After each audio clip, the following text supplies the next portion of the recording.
माधवी और चंपकलाल की कहानी का शुरुआत होता है चंपकलाल के घर से, जहाँ पर आज सुबह चंपकलाल, जेठालाल और टप्पू तीनों मिलकर खाना खा रहे थे। खाना खाने के बाद टप्पू चला जाता है पढ़ाई करने के लिए कॉलेज, और जेठालाल भी चला जाता है अपने दुकान पे। घर पे बचता है सिर्फ चंपकलाल। भीरे का घर में कुछ ऐसा होता है जिससे उसके घर में मिक्सी खराब हो जाता है, क्योंकि भीरे गया था मार्केट में अचार की डिलीवरी करने, इसीलिए घर पर सिर्फ माधवी ही थी। इस कारण से माधवी ने सोचा कि क्यों न इसे चलकर जेठा भाई से बनवा लिया जाए। वो यही सोचकर जेठालाल के घर पर चली जाती है अपने मिक्सी को लेकर। माधवी जब जेठालाल के घर पर पहुंचती है तो वो बोलती है कि चाचा जी, जेठा भाई कहाँ है, मुझे उनसे अपना मिक्सी बनवाना था। फिर चाचा जी बहुत ही निराले तरीके से बोलते हैं, अरे माधवी बेटा, इस इंजन को रिपेयर करने में मैं माहिर हूँ, मैं अच्छे से इसे बना दूंगा, तुम टेंशन थोड़ा भी मत लो। फिर माधवी आश्चर्य होकर बोलती है कि चाचा जी, आप इसे इंजन क्यों कह रहे हैं। फिर चंपकलाल बोलता है कि अरे माधवी बेटा,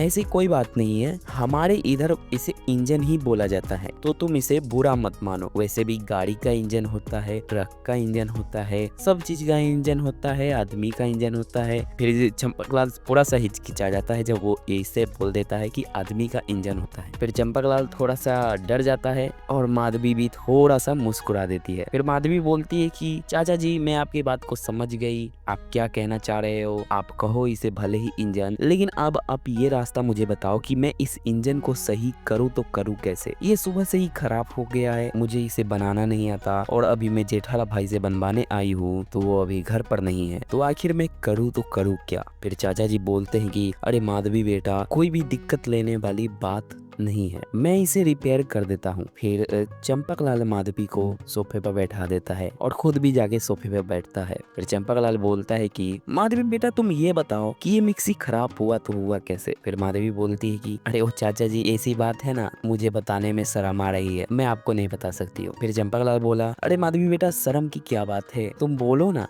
फिर चंपकलाल को माधवी बोलती है कि अरे चाचा जी, हुआ कुछ ऐसा कि मैं 12 बजे रात के करीब में उनके लिए शरबत बना रही थी। फिर चंपकलाल बोला, शरबत या कुछ और। फिर माधवी बोलती है कि अरे चाचा जी, मैं उनके लिए बादाम शेक बना रही थी। फिर चंपकलाल सोचता है मन ही मन में कि आखिर यार, ये 12 बजे रात में क्यों बादाम शेक बना रही थी। फिर वो कुछ भी पड़ता है माधवी से कि तुम 12 बजे रात में ही क्यों बना रही थी बादाम शेक। फिर माधवी बोलती है कि अरे उनको कमजोरी आ जाता है। फिर चंपकलाल आधी से ज्यादा बात को तो ऐसे ही समझ जाता है, क्योंकि उसे बहुत सालों का एक्सपीरियंस था। फिर चंपकलाल बोलता है कि अरे तुम उसके लिए बादाम शेक बनाई, तो मेरे लिए बस थोड़ा सा एक काम करो, एक चाय ही बना दो। चंपकलाल ये भली भांति जानता था कि किचन में थोड़ा भी दूध नहीं है, आज उसके घर पर दूध आया ही नहीं है। फिर चंपकलाल उसे इसीलिए भेजता है कि वो क्या पता दूध का जुगाड़ लगा ले। फिर होता भी कुछ ऐसा ही है। माधवी किचन में जाती है दूध लाने के लिए, वो ढूंढती है। जब वो ढूंढ रही थी तो उसे दूध नहीं मिला। फिर वो सोचती है कि चाचा जी को तो दूध पिलाना पड़ेगा, तो वो अपना सिर को नीचे झुकाती है, नीचे देखती है तो उसे 2 दूध का पैकेट मिलता है, और वो देखती है कि वो दूध पहले से ही फटा हुआ है थोड़ा सा। फिर माधवी जिस तरीके से गाय भैंसों का दूध दुआ जाता है, उसी तरीके से माधवी दूध निकाल लेती है दूध के पैकेट में से और उनसे चाय बनाकर ले जाती है। चंपकलाल इसे पीकर पूरी तरीके से मूडली हो गया था। चंपकलाल को अब अपना जवानी याद आ रहा था। फिर चंपकलाल ने बोला कि मत बेटा, चलो क्यों ना हम दोनों एक राइड पर चले। फिर चंपकलाल ने बोला कि मेरे पास कोई नया इंजन वाला गाड़ी तो नहीं है, लेकिन मेरे पास एक पुराना इंजन वाला गाड़ी है जो कि बहुत ही ज्यादा स्पीड में चलता है, मैं उसी पर तुमको लेकर चलता हूँ। दोनों ने रात होने का इंतजार किया। रात होने के बाद दोनों एक राइड पर निकले। पहले माधवी बैठी, उसके बाद चंपकलाल बैठा। चंपकलाल का इंजन बहुत ही ज्यादा बड़ा था, इसलिए दोनों को कोई भी दिक्कत नहीं हुआ। दोनों ने भले भांति बहुत ही अच्छे से गाड़ी चलाया, जिससे दोनों को मजा आया। अगर आपको कहानी पसंद आया हो तो वीडियो को लाइक करिएगा और चैनल को सब्सक्राइब करिएगा ऐसे ही वीडियो देखने के लिए। और इस वीडियो पर लाइक कैम है 200 लाइक, तो कंप्लीट जरूर से जरूर करा देना।